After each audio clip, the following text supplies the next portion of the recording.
The pet trawling debate rages on, and some political parties have promised to ban it when voted into power, though it's been banned since 2008. The sector ministry says the practice is non-existent, but some fishermen insist they still see boats engaged in pet trawling in Ghana's marine space. Catherine Frimpong has more.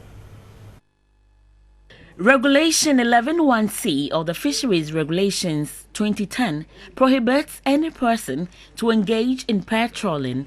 The NDC and NPP are on record to have promised to ban pet trawling.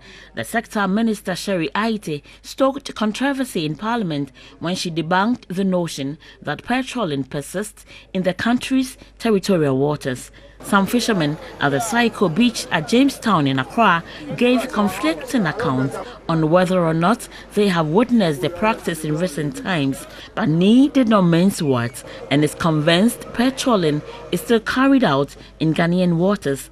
They still see them, but not plenty. If you see about 2 or 3, about a month or 2 months time, you see about 2 or 3. Now that they are becoming lesser and lesser, but they do it. Some don't use the pet. They use it in a single way. So if they come together in bulk where people are not there, they used to do it. Pet trawling is when two big fishing boats tie a trawl net between them and move in parallel. It has the cables going to the boat from here, from both wings, and then you have the doors. Doors are metal frames that makes also the net open up. In pet trawling, you don't need the doors because each boat actually tows the net from each end of these two wings, and that's what makes the net more efficient. And also you can tow a much bigger net, the opening of a net.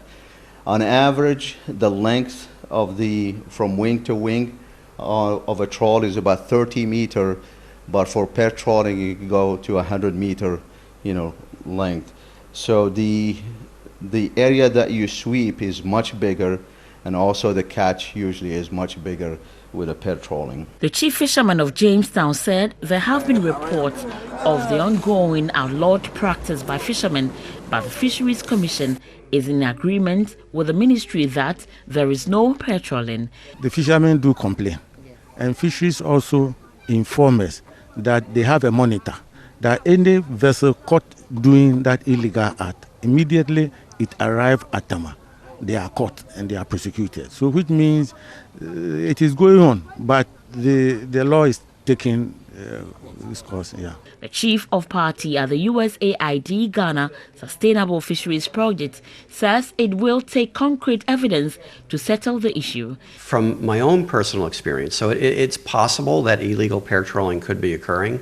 But I think that we have to look and see, what is the evidence of that. Now, when I hear fishermen talking about it, it's unclear to me about whether they're using the English words pair trawling to just refer to trawlers that they're seeing out at sea, and they're complaining about trawling, generally just trawling, or whether they're specifically referring to the technical act of pair trawling. Even in port, they might be able to inspect gear and see whether pair trawling gear is, on board those vessels, and then if they have the pair trawling gear, then obviously then they could take arrests as well. Some fishermen also complained of light fishing and other forms of illegal, unregulated and unreported fishing methods.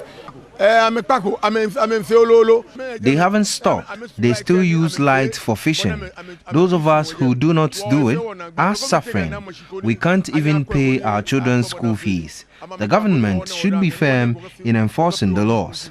Brian Crawford suggests the focus should rather be channeled towards addressing such problems. Methods that we know for sure are being used in Ghana, and we really need to work hard to make sure that those methods are either completely eliminated or at least reduced to a much lower level than it is. And if we do that, then that certainly will have a beneficial impact on the fishery.